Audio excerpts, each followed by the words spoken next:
Happy new comic book day, webheads. That's right, guys. I just pulled into the parking lot. I'm going to take a gander at the comic book shop, and I'm going to share with you the books I picked up this week.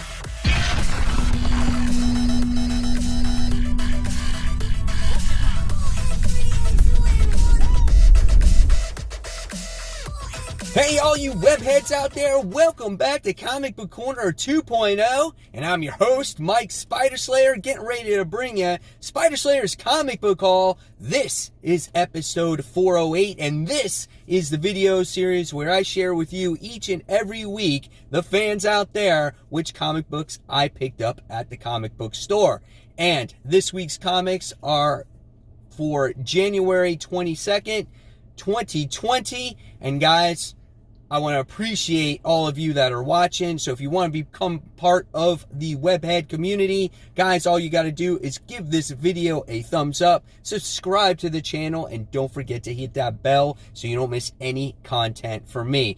And before we get started, I just want to thank my comic shop, Comic Central, providing some great stuff for me this particular week. If you live in the Central Florida area, I definitely recommend them. So let's not waste any more time, guys. Let's go ahead and share with you what I picked up at the comic book store. It's heavy, boy. Woo! Here is a mysterious black bag, and we're going to get started.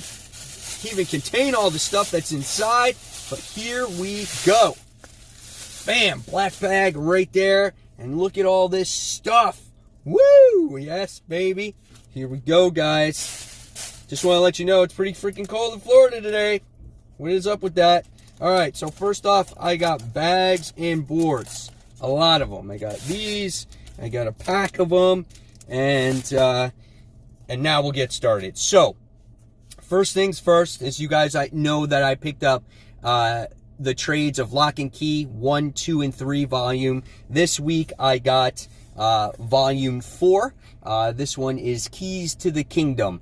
So far I've read all of 1. I've gotten halfway through 2, and I love this series so far. This one looks pretty badass right here. That's an awesome looking key. I don't know what it's about, but I'm looking forward to reading it. Man, that book is so good. And due to the appreciation of the money that I spend at my comic shop, okay, I wound up getting Locke and Key Clockworks volume 5 of the series for free from my shop, which was really awesome. So I'm so excited that they provided this one for me. So that one is so cool. I can't wait to dive into these. And they said once I complete the series, they said, here, Mike, here's a cool, awesome slipcover that you can have so you can store all your issues or volumes of Locke and Key. So they gave me this cool little slipcover for free as well. So you get to see that that's the door to the ghost key. And when you go through that door, you become a ghost. So that's pretty awesome that the shop provided that for me. Really excited to have it. Thank you, Comic Central. It means a lot, guys. All right, so let's get into the comics.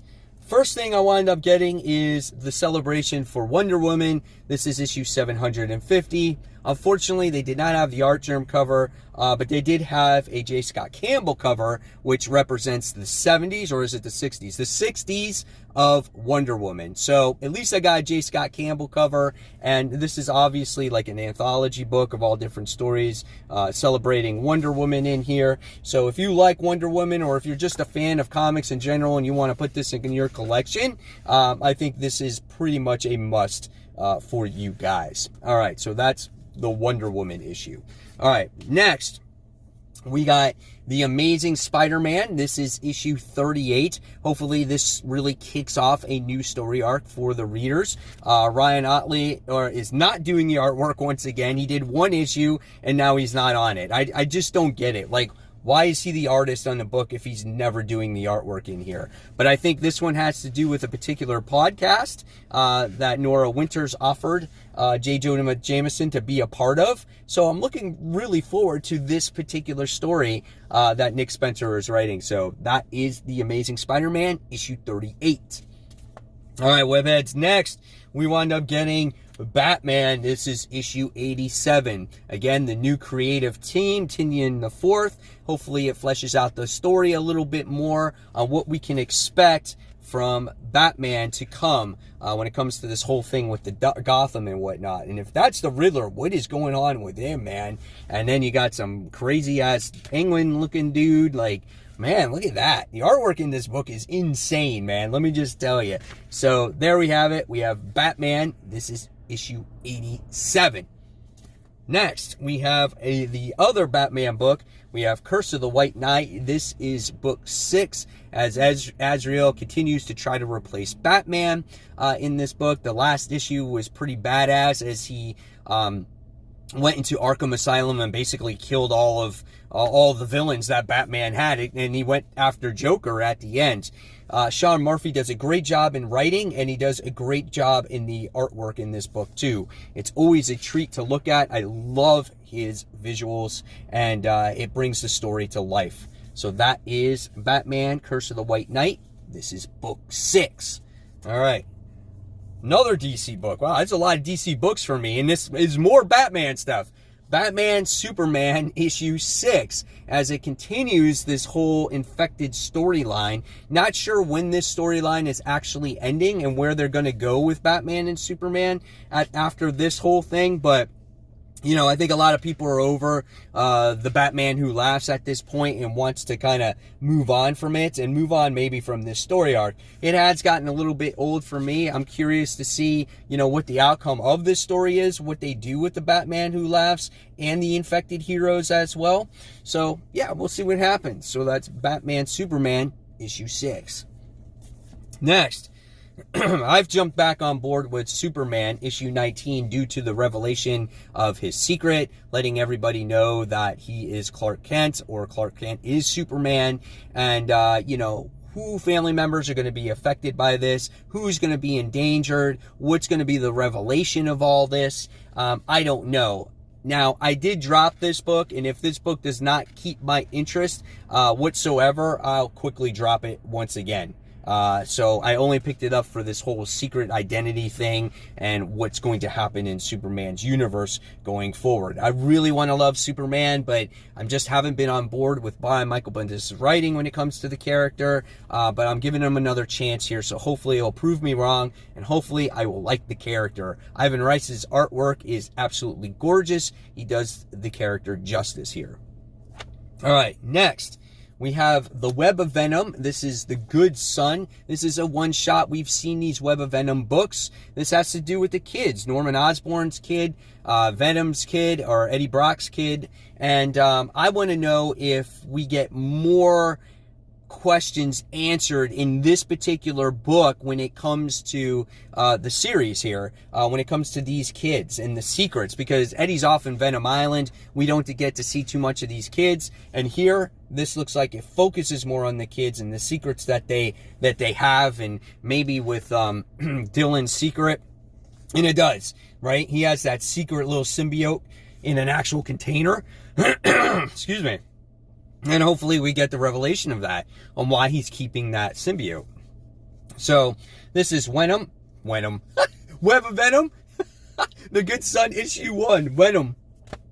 Alright, next. The conclusion to Once in Future. This is issue 6. Now, I am behind on that, but I said this is only a 6-issue series. So once issue 6 comes out, I'm going to read 4, 5, and 6 together. So then this way I get a whole full story effect here. This is a great book.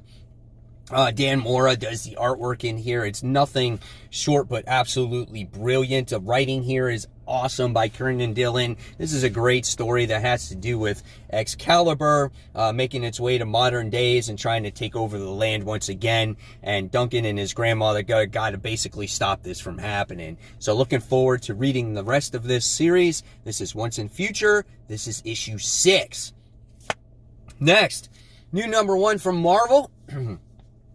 This is Guardians of the Galaxy. This is issue 1. Rocket Raccoon, Peter Quill on there. You know, Rocket's recovering from his injuries because he was dying because of his robotic pieces that were on him were outdated, and now they had to fix them. So it looks like he's going to be okay.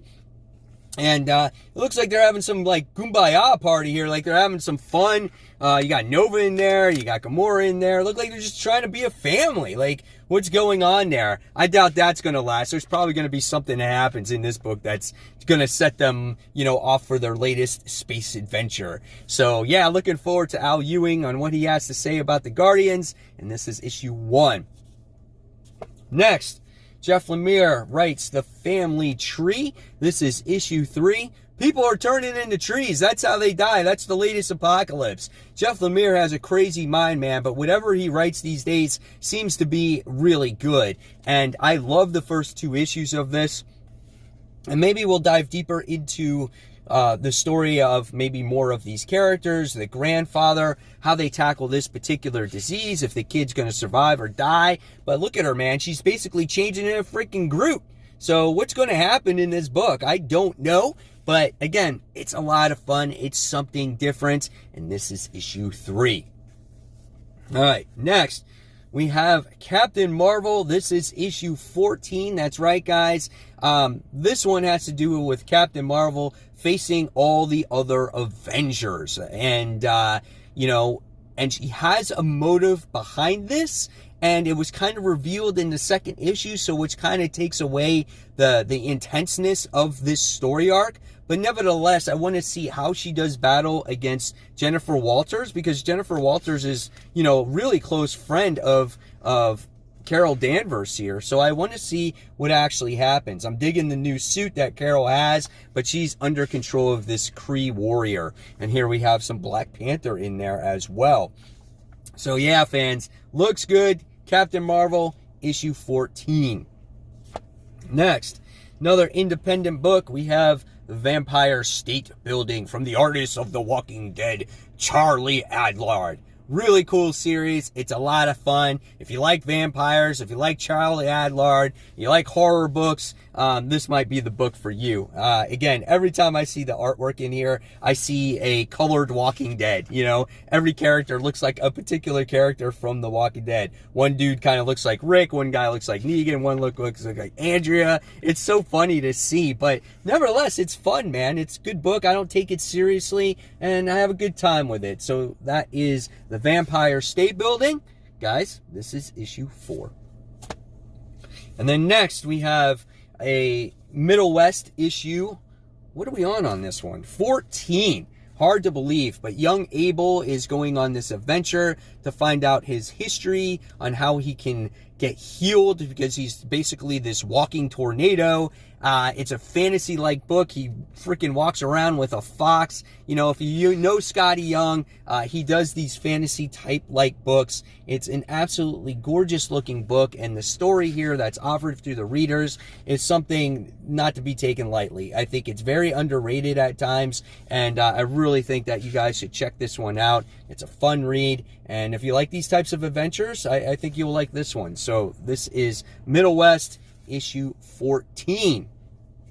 And then last but not least, guys, Marauders is the newest X book that I picked up this week. This is issue 6 of the series. I don't feel like this book has been fantastic for me, but it is good. I think it has great character moments. I'm very curious to see what happens in this particular issue. You got Pyro, Iceman, Kate Pryde, Lockheed, Bishop, Shinobi Shaw's in it now, Storm and Sebastian Shaw, and I love freaking Pyro in here. He put a tattoo on his face of a skull. Like, that's just intense right there. But it looks like the action is heating up in this particular issue, and we haven't seen this type of action in this book since pretty much issue 1. So I'm looking forward to it, and hopefully, it gets better as it goes along. So there you guys have it. There are the comics that I picked up for the week of January 22nd, 2099. Hopefully you guys enjoyed my comic book haul. Now it's your turn in the comments below to share with me, what you picked up at the shop. I would love to hear it. And guys, that's all I have from you this week. So if there's any books that you would like me to review on my live stream that I do on Thursdays at around 1 p.m., after the poll, you can put that in the comments as well. So as always, guys, thank you so much for watching Comic Book Corner 2.0. Don't forget to like, subscribe, And don't forget to hit that bell so you don't miss any content from me. So until the next video, guys, see you later. Alligator. Take care, guys. Bye.